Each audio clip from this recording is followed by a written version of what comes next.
الحمدللہ وکفا والصلاة والسلام علی عبادہ الذین اصطفیٰ خصوصاً علی افضلہم وخاتم النبیین محمد الامین وعلی آلہ وصحبہ اجمعین اما بعد فقد قال اللہ تبارک وتعالی کما ورد فی سورۃ النساء اعوذ باللہ من الشیطان الرجیم بسم اللہ الرحمن الرحیم یا ایھا الناس اتقوا ربکم الذی خلقکم من نفس واحدۃ وخلق منها زوجها وبث منہما رجالا کثیرا ونساء واتقوا اللہ الذی تساءلون به والارحام ان اللہ کان علیکم رقیبا صدق اللہ العظیم رب اشرح لی صدری ویسر لی امری واحلل عقدۃ من لسانی یفقہوا قولی اللہم ربنا الہمنا رشدنا واعذنا من شرور انفسنا اللہم ارنا الحق حقا وارزقنا اتباعہ وارنا الباطل باطلا وارزقنا اجتنابہ اللہم وفقنا لما تحب وترضى اللہم آنس وحشتنا فی قبورنا وارحمنا بالقرآن العظیم اللہم اجعلہ لنا اماما ونورا وہدا ورحمہ اللہم ذکرنا منہ ما نسینا وعلمنا منہ ما جہلنا وارزقنا تلاوتہ آناء اللیل وآناء النہار واجعلہ لنا حجتا یا رب العالمین آمین۔ آج ہم اللہ کا نام لے کر سورہ نساء کا ترجمہ اور مختصر تشریح شروع کر رہے ہیں۔ جیسا کہ میں آپ کو بتا چکا ہوں کہ قرآن مجید میں مکی اور مدنی صورتوں کے جو گروپ ہیں ان میں سے پہلا گروپ 5 صورتوں پر مشتمل ہے۔ مکی صورت صرف سورہ فاتحہ ہے، حجم میں بہت چھوٹی، معنی میں، مفہوم میں، عظمت میں، فضیلت میں بہت بڑی۔ اس کے بعد 4 صورتیں جو ہیں وہ مدنی ہیں، بقرہ، نساء، آل عمران اور مائدہ۔ اور یہ جو 4 صورتیں ہیں یہ دو صورتوں کے 2 جوڑوں کی شکل میں ہیں۔ سورۃ البقرہ، سورۃ آل عمران، یہ الزہراوین، خود حضور نے ان کو ایک نام دیا مشترک، اور ان میں جو مناسبتیں ہیں، مشابہت ہیں، وہ تفصیل کے ساتھ ہمارے ترجمے کے دوران سامنے آتے رہی ہیں۔ نسبت زوجیت کس اعتبار سے ہے، ایک دوسرے کی تکمیل کس پہلو سے کرتی ہیں، یہ بات بھی سامنے آئی۔ اب جو 2 صورتیں ہیں یہ سورۃ النساء اور سورۃ المائدہ، یہ جوڑے کی شکل میں ہیں۔ ان میں ایک تو بڑا کنٹراسٹ نظر یہ آئے گا کہ سابقہ 2 صورتوں میں پہلے حروف مقطعات اور دونوں میں پھر قرآن مجید اور کتب سماویہ کی عظمت کا بیان، جبکہ ان دونوں صورتوں میں کوئی تمہیدی اس طرح کی گفتگو نہیں ہے، براہ راست خطاب ہو رہا ہے۔ البتہ یہ فرق ہے وہ نسبت زوجیت کے اعتبار سے کہ سورہ نساء میں خطاب ہے یا ایھا الناس، اے لوگو، خطاب عام ہے، اور سورۃ المائدہ کا آغاز ہوتا ہے یا ایھا الذین آمنوا، وہاں خاص ہے، انسانوں میں سے جو لوگ ایمان کے دعوے دار ہوں۔ باقی جس طرح سورہ بقرہ اور سورہ آل عمران نصفین میں منقسم ہیں، اس طرح کا معاملہ ان دونوں صورتوں کا نہیں ہے۔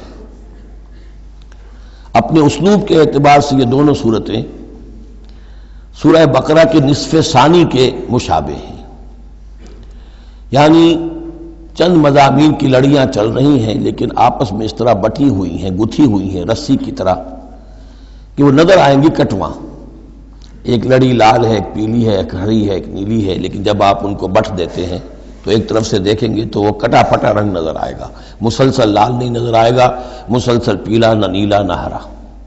کھول دیں گے تو معلوم ہوگا کہ وہ تو واقعتاً ایک علیحدہ لڑی ہے، ایک نیلی ہے، ایک پیلی ہے۔ تو وہاں تو میں نے سورہ بقرہ میں آپ کو بتایا تھا کہ 4 ڈوریاں ہیں، 2 کا تعلق شریعت سے، شریعت میں 2 لڑیاں ہوئیں، ایک عبادات اور ایک معاملات۔ 2 کا تعلق ہے جہاد فی سبیل اللہ سے، ایک جہاد بالمال یعنی انفاق فی سبیل اللہ، اور ایک جہاد بالنفس کی آخری شکل یعنی قتال فی سبیل اللہ. یہ چاروں کا تانا بانا سورہ بقرہ کے نصف ثانی میں تھا. یہاں سورہ نساء میں بھی آپ دیکھیں گے کہ 3 لڑیاں ہیں یہاں، اور وہ اسی طرح آپس میں گتھی ہوئی ہیں، نظر آئیں گی کٹواں، لیکن اگر آپ ان سب کو علیحدہ علیحدہ کر لیں تو وہ اپنی جگہ پر ایک علیحدہ مضمون بن جائے گا. لیکن یہاں پر جو خطاب ہے، ایک لڑی تو وہ ہے کہ جس میں خطاب ہے اہل ایمان سے، اور وہ اسی طریقے سے جیسے سورہ بقرہ میں وہی 4 چیزیں اس میں آئیں گی: قتال، انفاق اور احکام شریعت، عبادات. لیکن دوسرا خطاب ہے اس میں اہل کتاب سے، اس میں یہ کہ نصارہ اور یہود دونوں گڈمڈ ہیں، ملے جلے ہیں. اب اہل کتاب کا معاملہ ہے. پہلی 2 صورتوں میں علیحدہ علیحدہ مسئلہ چل رہا تھا. تیسرے سب سے بڑا حصہ اس سورہ مبارکہ کا وہ ہے جو منافقین سے خطاب پر مشتمل ہے، لیکن وہ اکثر و بیشتر لوگ وہاں بات سمجھ نہیں پاتے، اس لیے کہ وہاں بھی خطاب ہوتا ہے یا ایھا الذین آمنوا سے. پورے قرآن میں کہیں یا ایھا الذین نافقوا نہیں آیا. یا ایھا الکافرون بھی ہے، یا ایھا الذین کفروا بھی ہے، یا ایھا الذین آمنوا بھی ہے، یا ایھا الذین نافقوا کہیں نہیں. اس لیے کہ منافق بھی قانوناً تو مسلمان ہی ہوتے تھے. تو اصل میں یہ بڑی گہری نظر کی ضرورت ہے کہ یہ پہچانا جائے کہ یہاں یا ایھا الذین آمنوا مومنین صادقین کی طرف روح سخن ہے یا منافقین کی طرف ہے. اگر یہ فرق نہ کیا جائے تو بڑی غلط فہمی ہو جاتی ہے بعض مقامات پر. مثلا سورہ توبہ کے بعض مقامات ہیں یا ایھا الذین آمنوا ما لکم اذا قیل لکم انفروا فی سبیل اللہ اثاقلتم الی الارض. اہل ایمان تمہیں کیا ہو گیا جب تمہیں کہا جاتا ہے اللہ کی راہ میں نکلو تو تم بوجھل ہو جاتے ہو، زمین میں دھنسے جاتے ہو. تو اس سے ایک عام سوء ظن پیدا ہو سکتا ہے کہ شاید یہ عام مسلمانوں کا مسئلہ تھا. یہ عام مسلمانوں کا مسئلہ نہیں تھا، یہ منافقین کا مسئلہ تھا. روح سخن وہاں منافقین کی طرف ہے. مومنین صادقین تو ہر وقت اس کے لیے آمادہ رہتے تھے کھلے دل کے ساتھ کہ واپس نہیں پھیرا کوئی فرمان جنوں کا، تنہا نہیں لوٹی کبھی آواز جرس کی. وہ تو تیار ہر وقت تھا. تو اصل میں یہ دیکھنا ہوتا ہے کہ کس آیت میں رخ کس کی طرف ہے. اس اعتبار سے یہ سورہ مبارک کا اہم ترین ہے. لیکن سورہ بقرہ میں تو پورے میں لفظ نفاق آیا ہی نہیں. یہ حکمت خداوندی ہے کہ اس مرض کو پہلے چھپا کے رکھا ہے کہ علامات تو بیان کر دی کہ یہ بیماری ہے، تاکہ جو بھی متنبہ ہو جائے وہ اپنے علاج کی طرف متوجہ ہو جائے. لیکن یہ کہ جو لوگ نہیں متوجہ ہوئے، معلوم ہوا کہ اب ان کو تھوڑا سا نمایاں کرنا ضروری ہے، بات قریاں کر کے کرنی پڑے گی. تو سورہ آل عمران میں 1-2 جگہ نفاق کا لفظ آ گیا. لیکن یہاں اب جو سب سے بڑا مضمون ہے سورہ بقرہ میں وہ منافقین کا ہے.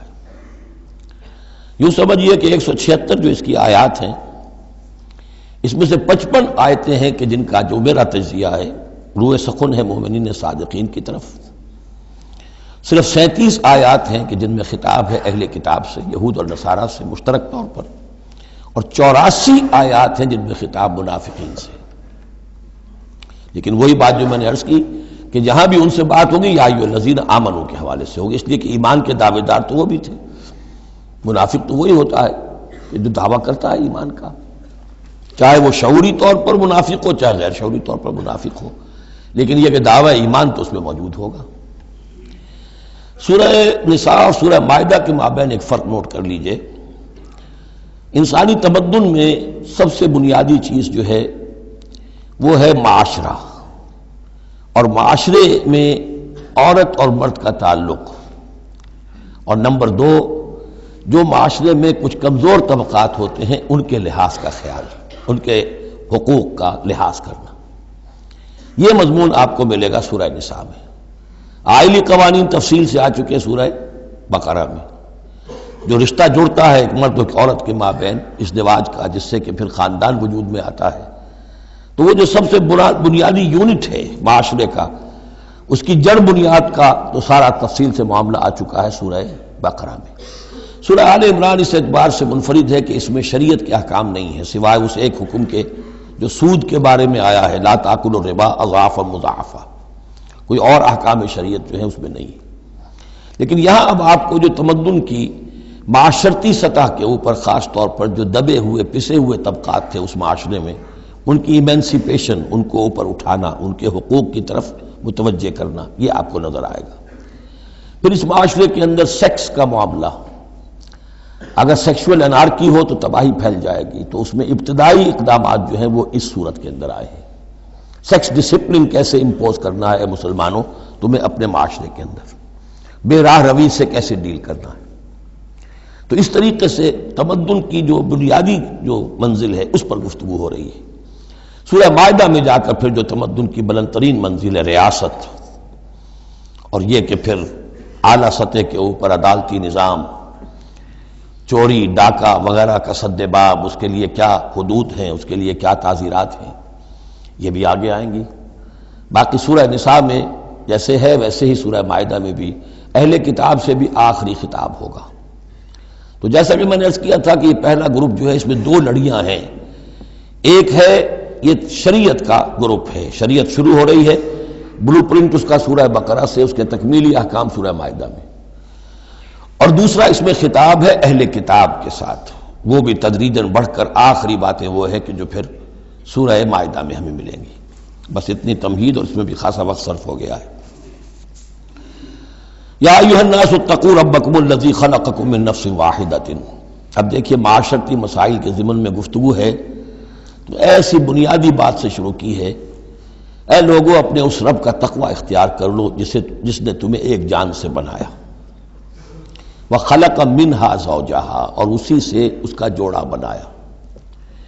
یہاں یہ نوٹ کرنے والی بات ہے کہ یہاں حضرت آدم کا لفظ نہیں ہے کہ آدم سے ان کا جوڑا بنایا، بلکہ نفس سے بنایا۔ اس میں وہ بات پوری طریقے سے ایکوموڈیٹ ہو سکتی ہے کہ یہاں مراد کیا ہے؟ نوع ایک ہے، جنسیں دو ہیں، بکرا بکری نوع ایک ہے، جنس دو ہیں، ایک ہی نوع سے، اسی نوع سے تمہارا جوڑا بنایا۔ ہیومن بینگز ہومو سیپینز نوع ایک ہے، سپیشیز ایک ہے، لیکن اس کے اندر ہی سے وہ سیکشول ڈفرینسیشن جو ہوئی ہے اس کے حوالے سے جوڑا بنا ہے۔ یا ایھا الناس اتقوا ربکم الذی خلقکم من نفس واحدۃ وخلق منها زوجہا وبث منہما، اب یہاں پر مراد ہیں وہی آدم اور حوا، ان دونوں سے پھیلا دیے زمین میں کثیر تعداد میں مرد اور عورت، رجالا کثیرا ونساء۔ یعنی اس تمدن انسانی کو اگر آپ ٹریس کریں گے، پیچھے لے جائیں گے، تو اس کی کامن ایک اس کی بگننگ ہے، ایک انسانی جوڑا آدم اور حوا۔ اس رشتے میں پوری نوع انسانی جو ہے رشتہ اخوت میں منسلک ہو جاتی ہے اس لیول پر جا کر۔ ایک ہے سگے بہن بھائی، ایک ہے دادا دادی پر جا کر کزنز مل جائیں گے، پردادا پردادی پر جا کر اور ایک لمبا حلقہ ہو جائے گا، چلتے جائیے تو آدم و حوا کی نسل جو ہے وہ جا کر آخر بالآخر ایک پیرنٹس ہیں، ایک کپل ہے، آدم اور حوا۔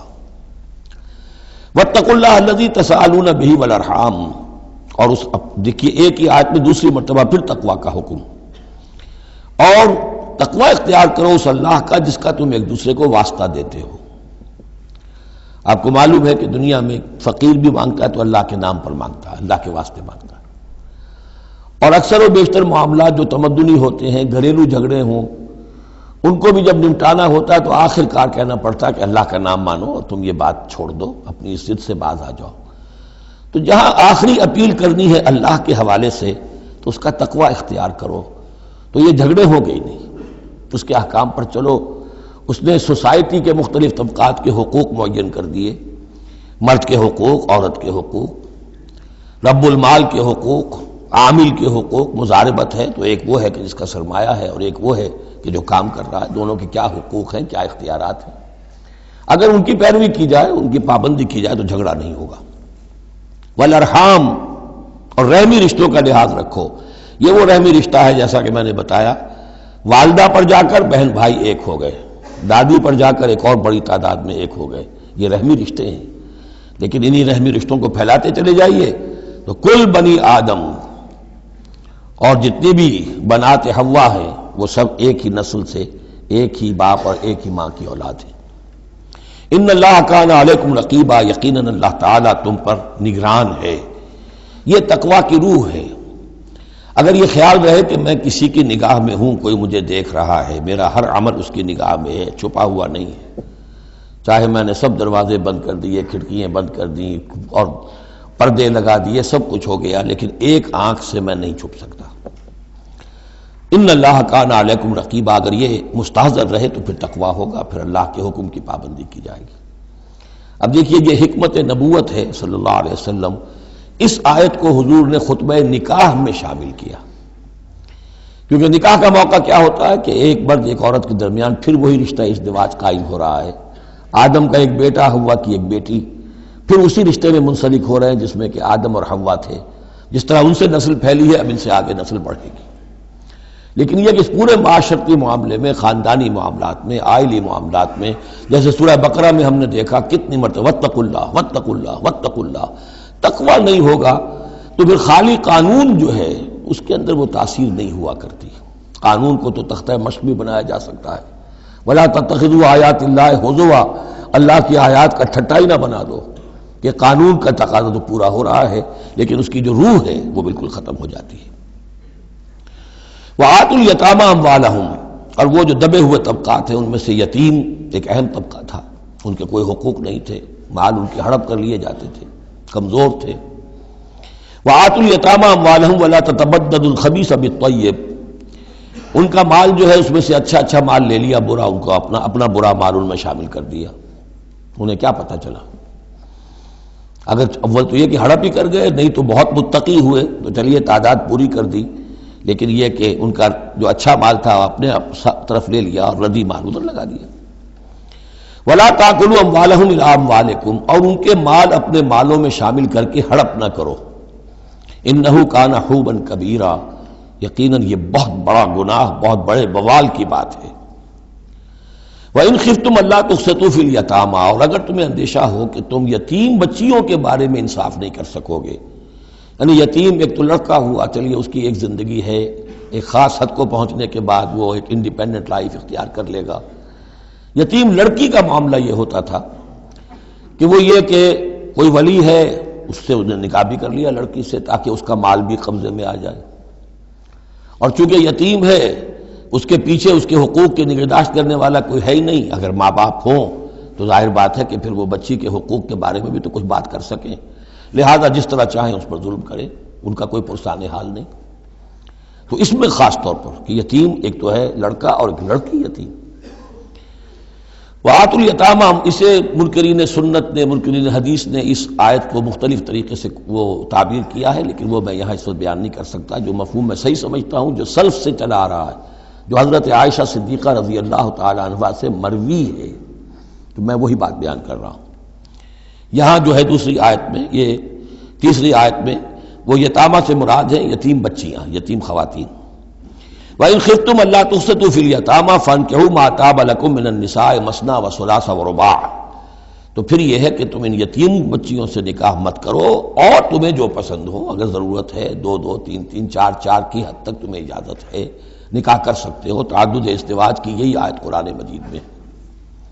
لیکن یتیم بچیوں کے تم ولی بن کر کہیں اور ان کی شادی کرو تاکہ ان کے حقوق کے لیے پاسبان بن کر تم کھڑے ہو سکو، ورنہ یہ کہ تم نے انہیں اپنے گھروں میں ڈال دیا تو پھر ان کے حقوق کا کون ہوگا جو باز پرس کر سکے تم سے۔